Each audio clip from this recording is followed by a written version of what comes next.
Okay, Fra, so let's talk about Conor McGregor. I mean, the guy who wants to be a messiah for the Irish people. It looks like. I mean, what I am thinking is just that this person is nationalist, is an anti-immigrant, is also a person who is backed by the White House. So this is something that is very interesting. I mean, obviously, this guy has a lot of followers in Ireland. So what do you think the future for the Irish people? Because I mean, if there is an uprising for the right in Ireland, it won't be a good for the Irish people, don't you think? Yes, well, I think what we're witnessing is there's the rise of the right in Ireland. Now, if we separate out the right from the far right, so there are people who have concerns around immigration, there are people who have concerns around the social fabric of society breaking down because we've had 40 years of neoliberal austerity from Margaret Thatcher in Britain and Ronald Reagan in America. So you've had the breakup of the kind of social safety net in society. They have attacked the pensions, they have attacked the unions, they have attacked working hours, they have attacked the whole principle upon which society was based after the Second World War here in the United Kingdom and Ireland on not a socialist footing, but on a footing that would protect the most vulnerable in society. So disabled people, people with mental health issues.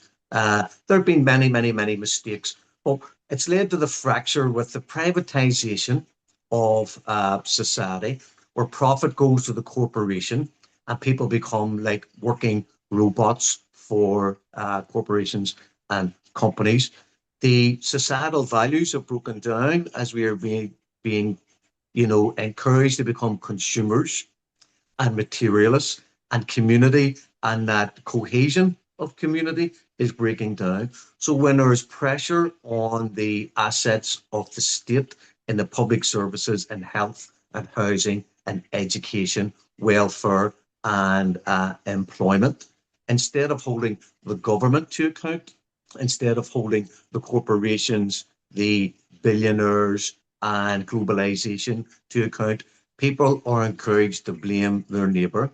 It's the person down the street who is, maybe working in the black economy, and they're being accused of not paying their taxes, or that person's not really fully disabled yet they have access to free transport. So these fractures, which are real, which are a danger to everyone in society, are being used as the glue and the catalyst, which is bringing the far right and the right together to coalesce around, they want immigrants out.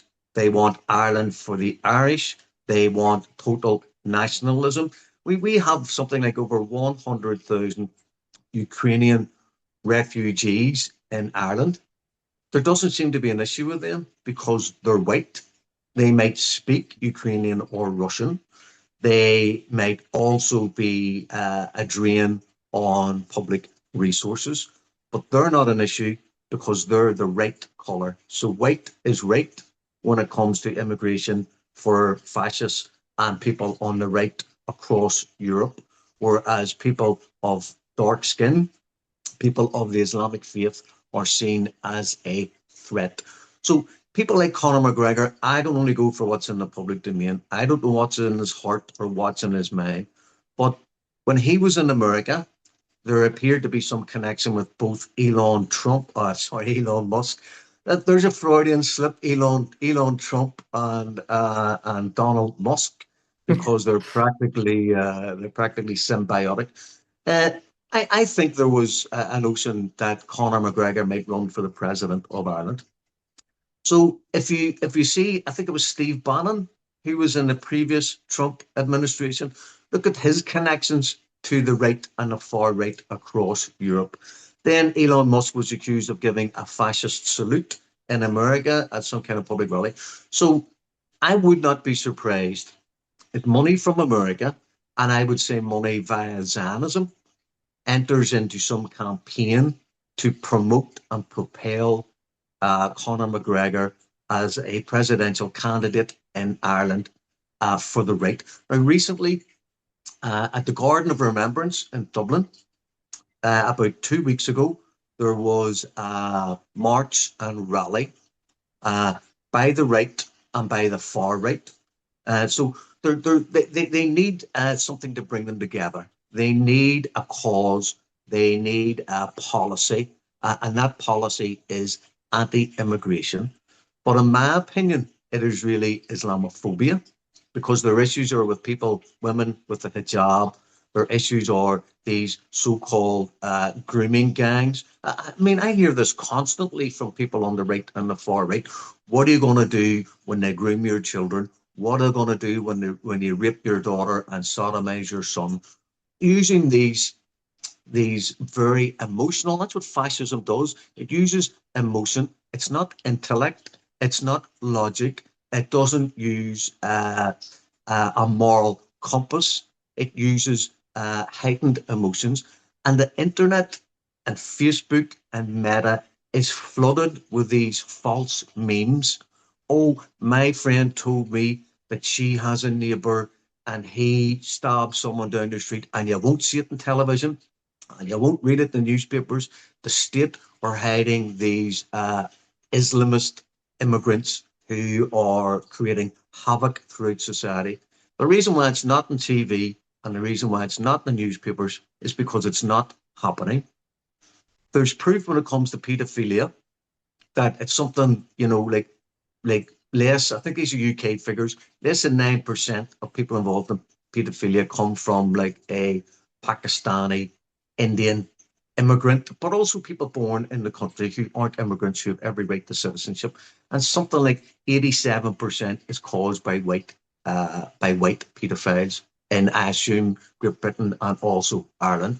So there's a complete distortion of the facts. But talking about Conor McGregor, he is the perfect vehicle. He has a reputation as being an MMA fighter, world champion at one stage. The man appears to have some problems around extra kind of medicinal support that he's taking. He appears to have a very bad temper, which leads to violent confrontations. So he's perfect for the right because he seems like a strong man. He seems like someone who will stand up and defend his community against foreign invasion. They're using a mantra of we fought foreign invasion. This is the British Empire. We were occupied for 800 years. We have fought 800 years for Irish independence. And now we're allowing this invasion to come from where exactly? From Syria, from Iraq, from Afghanistan, from Libya. I mean, these are Western wars without getting caught up in the whole politics of it. So, as far as I'm concerned, Zionism is financially encouraging the rise of the right across Europe for its own purposes of demonizing Muslims, of creating Islamophobia, of replacing the fear of the Jew with the fear of the Muslim. So it's distraction, it's division, it's a form of trying to put that wedge in society. It's in some ways to divert from what the Israelis are doing because there are people now in Ireland who support Israel because they believe they are fighting terrorism. They believe the lies that Israel, uh, Benjamin Netanyahu would stand up in front of the world press and say, we are protecting the barbarians of Islam, this is paraphrasing, in the Levant, from totally flooding Europe with Islamist terrorists. He's creating a narrative that goes in tandem with what the leader of the EU said last year, that Europe is a garden and the rest of the world is a jungle. So Europe is the Garden of Eden. The rest of the world, he means the global south, he means like Africa, he means West Asia, he means India and Pakistan, he means Latin America. These are barbarians, and we must protect the Garden of Eden, this beautiful paradise that we have created, built on the stolen wealth of the resources of the global south. So Conor McGregor, I believe, will be financed by Zionism, and both Elon Musk and Donald Trump are avowed Zionists. I have no doubt in my mind that monies will be funded from America and from Israel in order to promote his run for presidency. He won't get elected. Fascism is growing in Ireland as it is uh, across Western Europe because it's being funded, because it's being given money, because the people in charge, in many cases, are paid assets of a foreign state. So these people are fascists, but they are being helped grow the organization through propaganda, through the internet, through monies that allows the employment of people to spend time every day to promote this anti-immigrant, racist, fascist narrative.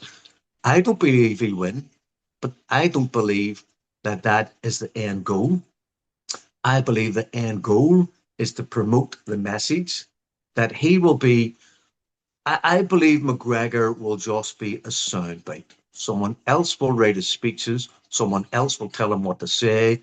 He will probably wear an earpiece, and someone will say, "Connor, say this." Connor replied to that. I imagine then, he'll be in the newspapers because they will have people in the media that they can say, interview him. When you give someone a position of running as president of Ireland, you give them a platform. And that allows people not only to coalesce around them, but people in the media and people in the corporate system to get behind them to promote a message of, you know, uh, a message that suits fascism and corporatism have always worked uh, hand in glove and walked side by side.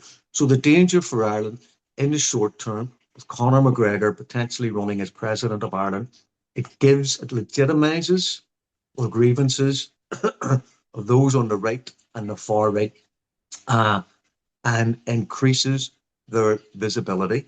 And this encourages more people to go, well, I think they're right. I want my child to have an education.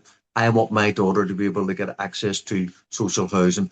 I don't want to wait a year to get a hospital appointment for an operation. So they're going to potentially back this narrative, which is based on government failures. So instead of calling the government to account, people are being brainwashed and seduced with this idea: if only we kick out all the immigrants, there'll be enough housing, there'll be enough jobs, there'll be enough educational places, there'll be enough housing. We can recreate this, Ireland of the 1950s, where people lived in cottages and everyone had a home, and we didn't have to worry about, troubles with the resources. Always been trouble with the resources because the governments are in the back pockets of the banks, and the banks finance the corporations, and the corporations decide how many people are able to work, how much they get paid, what their benefits are, and increasingly we have 0 hour contracts. We have contracts that won't guarantee holidays, sick pay, maternity pay. You know, ever since the trade union movement brought society to the point where we have holidays, sickness pay, paternity pay, and now paternity pay, there has been almost a counter revolution, a counter. I won't even call it socialism. I'll call it a counter social narrative that has tried to bring us back to feudal times, back to the Victorian times. There are more food banks in the United Kingdom than there are uh, McDonald's. So you think about for that 1 wee second, more food banks than McDonald franchises in Britain tells you exactly where society's going.